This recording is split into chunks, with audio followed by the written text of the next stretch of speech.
जी हाँ दोस्तों, आइए मैं बताता हूँ आप लोगों को बलात्कार किसे कहते हैं।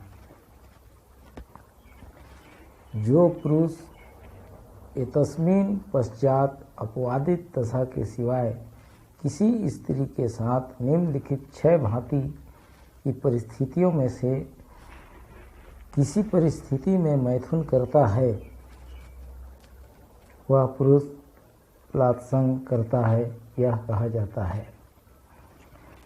पहला, उस स्त्री की इच्छा के विरुद्ध।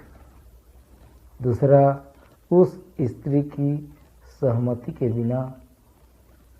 तीसरा, उस स्त्री की सहमति से जबकि उसकी सम्मति उसे या ऐसे किसी व्यक्ति को जिससे वह हितबद्ध है मृत्यु या उपहति के भय में डालकर अभिप्राप्त की गई है।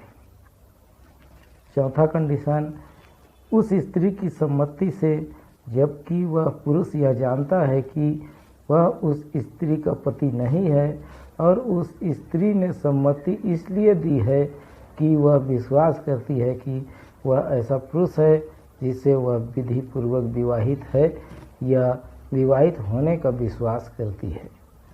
पांचवा, उस स्त्री की सम्मति से जबकि ऐसे सम्मति देने के समय वह विकृत चित्त या मत्तता के कारण या उस पुरुष द्वारा व्यक्तिगत रूप से या किसी अन्य व्यक्ति के माध्यम से कोई संज्ञा शून्यकारी या अस्वास्थ्यकर पदार्थ दिए जाने के कारण उस बात की जिसके बारे में वह सम्मति देती है प्रकृति और परिणामों को समझने में असमर्थ है। छठवां कंडीशन, उस स्त्री की सम्मति से या बिना सम्मति के जबकि वह 16 वर्ष से कम आयु की है।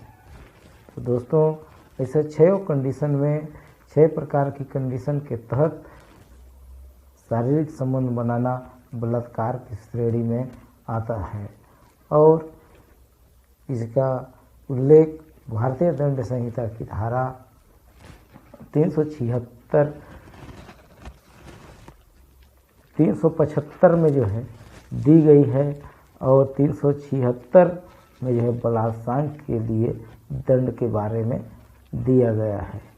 जय हिंद, जय भारत।